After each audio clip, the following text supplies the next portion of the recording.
Singapore at Sentosa. Yan ang ginagawa na bagong underwater world. Yan ba? Sabi, 10 times bigger. Saka isang complex na kung ano-ano pa. Takot ako! Hawakan mo ako! Nakakatakot dito kasi masyadong pataas.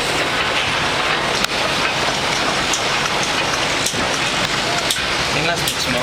Wala na ako speech kasi takot pa ako eh.